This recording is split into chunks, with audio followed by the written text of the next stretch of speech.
Chad here. Today we're at Jules Bistro in St. Cloud, Minnesota, and we're looking forward to a wonderful meal.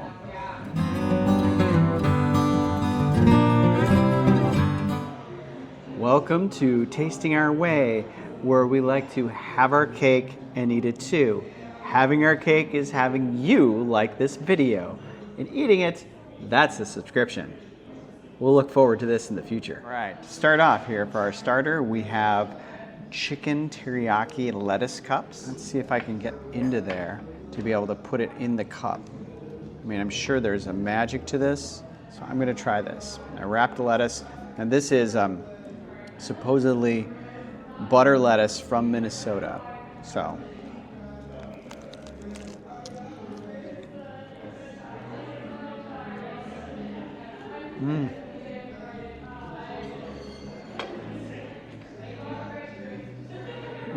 Wow.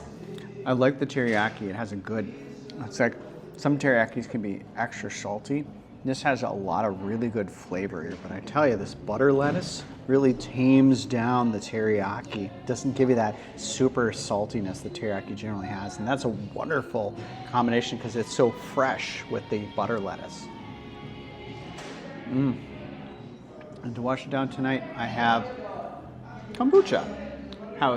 The house kombucha. It is apple, ginger, hibiscus. How do you think about that combination?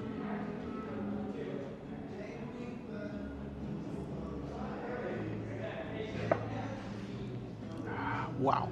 There's a little, it's that ginger snap that kind of comes in there. That's wonderful. It starts off with apple, gives you that kick in the mouth with the ginger. The hibiscus, I don't know, but it tastes wonderful. All right, for the main today, I've got the Mediterranean flatbread.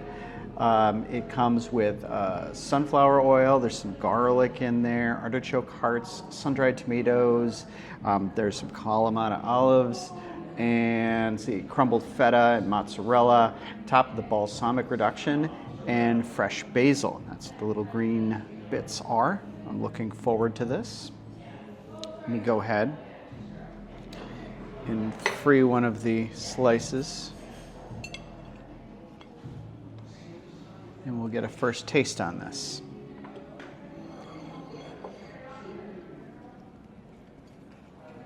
You know, I'm gonna use my fork on this one.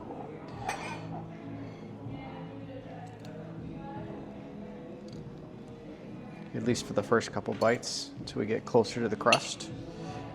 It has a lovely smell. You can smell the balsamic reduction on it, and the feta, and I smell the artichoke.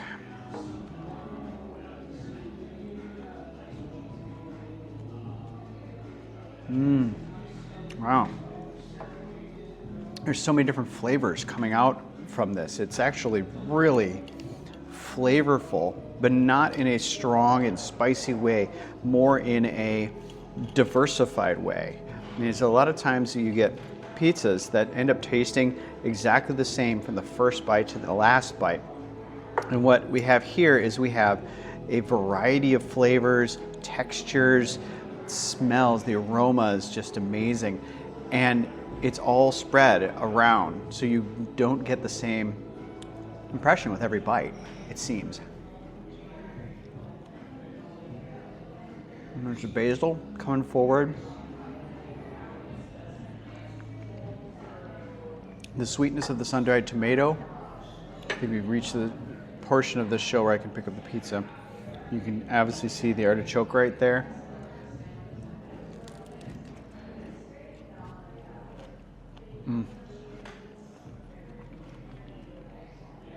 And I love the super thin crust, though I do like crusts of different thicknesses. This is really like a very good flat surface on which to showcase all of these flavors.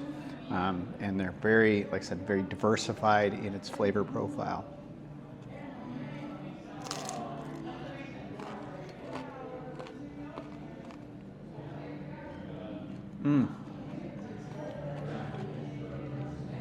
I'm getting a lot more olives now. You can see there's a bunch of them right here on the end. And that's actually sort of there was like a little troop of olives sitting back there waiting for me. I love olives. All right, so what do we have here? It is a strawberry pineapple coconut cake.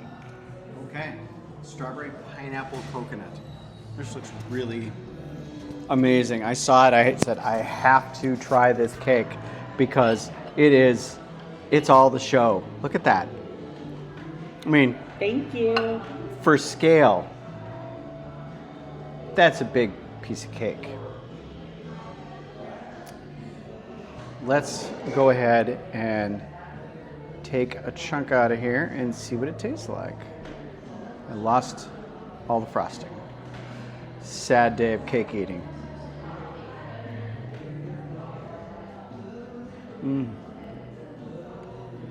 It's very moist. Exceptionally moist. And it's got a little bit of that pineapple. You can taste that little bit of almost like a sweet tartness to it.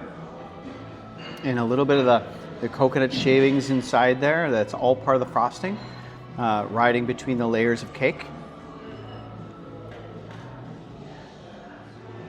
I am that guy that when people get a sheet cake for a celebration and all the cake pieces are gone and there's that big pile of frosting around the outside, I will grab my piece of cake, take the spatula, turn it sideways, and get like 2 cups worth of frosting. So I really love the frosting. I'm going to dig into this big pile of frosting. Such is my way.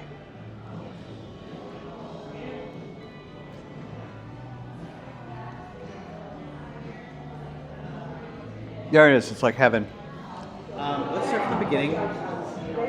Introduce yourself, please. The very beginning, like the day I was born, or? No, that's a little far back. I'm Donella Westfall, and I own Jules Bistro. What makes Jules Bistro so special? I think the intention behind it is what makes it so special. It's never really been about the food for me. And I know that seems odd from someone who owns a restaurant. We care very much about the food and the beverages that we serve here, but it's the intention behind them that matters most, I think. I never dreamed of being a chef. I never even dreamed of owning a restaurant. The decision to buy Jules was super intuitive. I made it in about 30 seconds, and it had everything to do with the fact that this place was important to me, that this place felt like community to me, that it was filled with art and music and people who cared about each other, and I wanted more of that. I wanted to be a conduit for that continuing. I mean, it wasn't a logical decision. I was actually in here meeting with a client because I owned an ad agency, and she tapped me on the shoulders and said, I think I might need to hire you. And then later on she said, I want to sell my business and I want to do it quietly. Will you help me? And that's not what I did, but I just said, give me a few days and I'll be back with some ideas. And I drove home and walked up the stairs and told my husband that I was going to buy it. I didn't have any hospitality experience. I didn't have any money to buy it with. So it was not the most logical decision. In fact, he said, please don't do this. And I said, I feel like this is the next thing I'm supposed to do. And here we are. So, how many years has it been? It was just 8 in April. Things, and that's the other really cool thing about Jules is we highlight and showcase so many small businesses. Some are local, some are a little further away, but every partner we choose has some sort of really cool story. And so people come in and they have the honey lavender latte and they're like, what kind of honey is this and where can I get it? There's so much community in this space. I mean, we serve loose leaf tea from the Spice of Life tea shop down the street. Our hummus platter comes with naan from Kohinoor. All of our bread on our menu comes from the Backwards Bread Company. There's a ton of intention behind everything that we do here. So we work really hard to create community, but then community also spontaneously happens in this space with people and their interaction with the things that we serve here. I asked the team to pick a charity that we would partner with consistently when I bought the business 8 years ago, and they picked Anna Marie's Alliance. It's super important for me that we have a meaningful impact rather than sprinkle out a little bit in a lot of places. We partner deeply with the businesses and the charities that we're friends with because we want to have a big impact. So just in March, every March, which is National Women's History Month, we do an event called Lift Up the Ladies, and it is to benefit the women who live at Anna Marie's Alliance and who are served by Anna Marie's Alliance. But the first 7 years, we collected brand new bras for the women at Anna Marie's. This year, we switched to loungewear and pajama sets.